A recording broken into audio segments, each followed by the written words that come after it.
Now, the Catholic priesthood has received much criticism in recent years, so when a devout Catholic leaves the priesthood and converts to Islam, it raises much interest. Well, our next guest did just that. After being a Catholic priest in Britain, he left to become a teacher and studied in Egypt, where he converted to Islam and became a Muslim. He is now in Ireland to spread the word of the Quran, and he joins us in studio this morning. Good morning to you, Idris Tafi. Good morning to you. Assalamu alaikum. Peace be upon you. Okay. That's the Muslim greeting, a greeting of peace.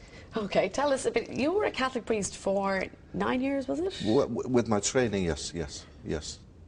Why did you decide to convert? Well, if we had kind of 2 hours or a whole series, I could perhaps tell people it happened through people, through events, when I left the priesthood. I didn't leave the priesthood because I wanted to change my religion, that's for sure.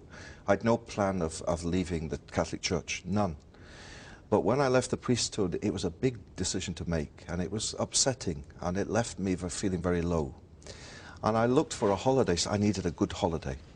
But I had no money, so I went to the internet and got the cheapest holiday I could find, and the cheapest holiday was a holiday to Egypt. Now, I knew nothing about Egypt. I'd never met a Muslim in my life.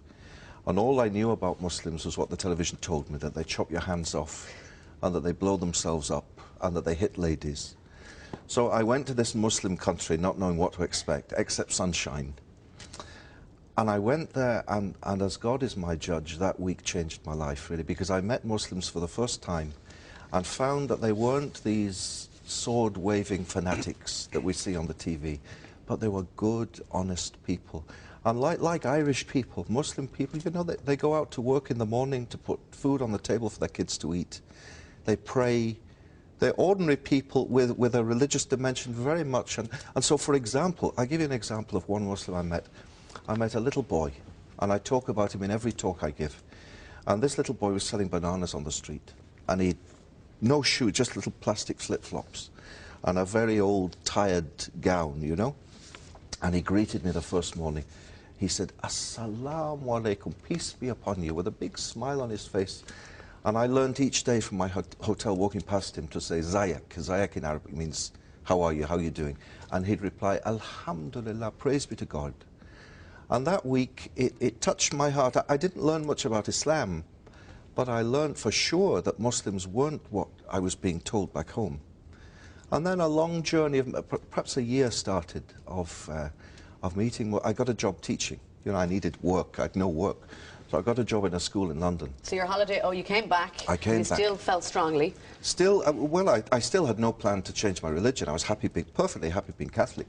And in fact, in all the talks I give, you know, I've been giving talks this week in Ireland, I always start my talks by saying, if anyone's come here tonight to hear me criticise the Church or the Pope or Christianity, you've come to the wrong talk. Why did you leave the priesthood, though? What made that decision after 8 years there as a priest? Okay, well, the job, I liked the job. And it's a great privilege, you know, for people to let you into their lives, to be with their parents when they're dying, to baptise their children, to marry them, to hear their confessions. It's a very privileged life.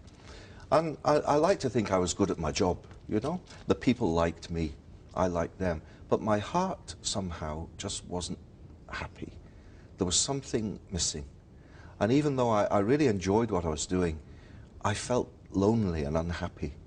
So it took a lot of, you know how priests are held up by Catholics on a pedestal almost.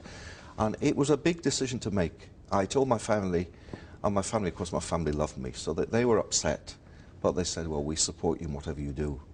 So as I said, I had no plan to change my religion at all.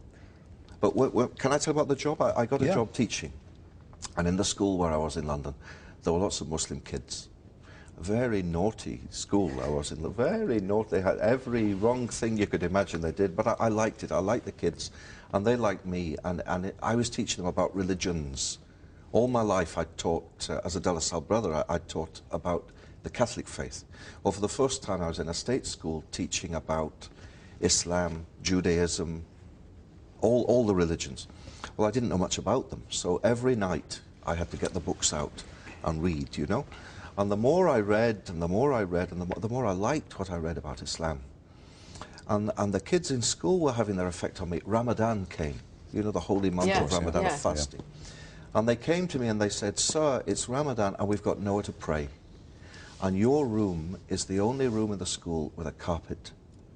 You know, you could call it a coincidence. Yeah. They need a carpet to pray. Can we pray in your room? So I said, of course you can pray in my room.